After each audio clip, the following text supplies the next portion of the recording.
Shalom, Yisrael.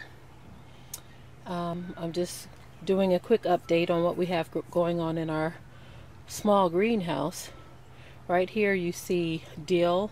We have dill planted in various places, but this is just what we have inside of the small greenhouse. We have some outside as well. I'm a little out of breath because I'm 34 weeks pregnant, and so I've been on my feet for a minute. So I'm going to have to sit down here shortly, but just wanted to kind of encourage those who are thinking about starting a garden to go ahead and do it, you know. In these pink containers, we actually planted strawberries from seed, and what we did was we took strawberries that we purchased from the store and we dried them. This one only has a few little sprouts. I don't know if you can see that. We just planted in this one, but they're starting to come through. But we took the strawberries and dried them. This right here isn't a strawberry, so I'm going to go ahead and take that out. But we dried them and we planted them. We've been keeping them very moist. That's very important when you're trying to sprout your new seedlings. We didn't plant them very deep at all. We just kind of sprinkled them and covered them very slightly. Okay, but we're going to be planting those. We already have an existing strawberry bed, and they'll just be joining those. The other strawberries we've been growing for a couple of years now, so they produce nice fruit for us. We have some cilantro growing in a few containers here. Some of them are just starting to sprout on through. We have sage there, rosemary, and then this right here. This is mint. Now we use this to make our own mouthwash, and sometimes we just chew on them. We'll take them and mix them with some barley, and we'll just chew on them. They're pretty good. Not barley, I'm sorry, basil. They taste pretty good as well, and they have a real minty punch. Now this right here started off as a really small plant last year, but as you see, it's starting to bush up really well. It actually survived the winter. They did die back, but I guess because we kept it rooted and it was inside of the greenhouse, when the spring came, they just decided they're gonna revive again, you know. And it's doing a lot better than it was when we first started the planting. Okay. Now this is parsley. We have some here and over here.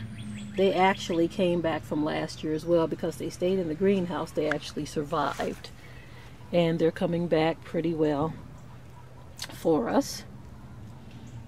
You can take that parsley right off, wash it off, and put it in some of your favorite meals.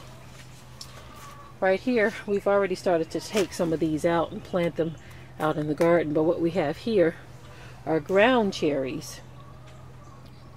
They're starting to sprout pretty well. And when these are a little bigger, we will put them in their permanent location.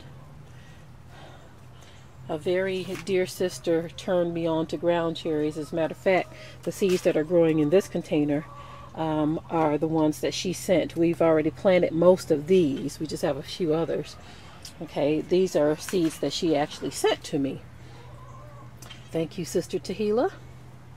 And these are seeds that we purchased online. We got these well after, so they're taking a little longer, but they're doing pretty well. They need to be watered today. We have some basil right there, and we have some in that container there. We got a lot of rain in the past couple of days, which I'm not complaining. That plant right here, which we planted dill in there, he got a little bit flooded. He needs to be on the inside. He doesn't have any holes poked in the bottom of the pot. But we have dill planted in there. As you see, the Whew, excuse me. The basil is starting to come through there as well. Well, I'm going to go sit down. Got to do this in stages. Just to show you a couple other things on my way to sitting down. This is one of the rain catchers that we have that's actually on the back of our larger greenhouse. We take advantage of the rain and we collect more than 10 to 12,000 gallons of water in various rain catchers that we have around the yard. We put goldfish in these to keep down the mosquitoes. We can't see them because they're probably at the bottom.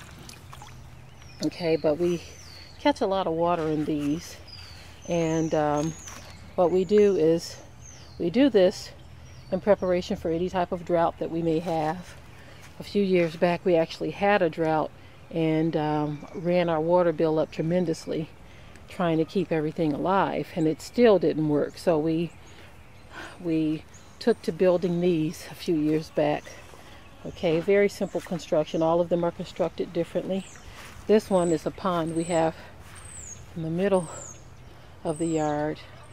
We use this for our ducks and our goose so that they can have something. The goose actually likes to play with that ball there, so that's why we just leave it there. This one is packed with goldfish, okay? It's packed with goldfish.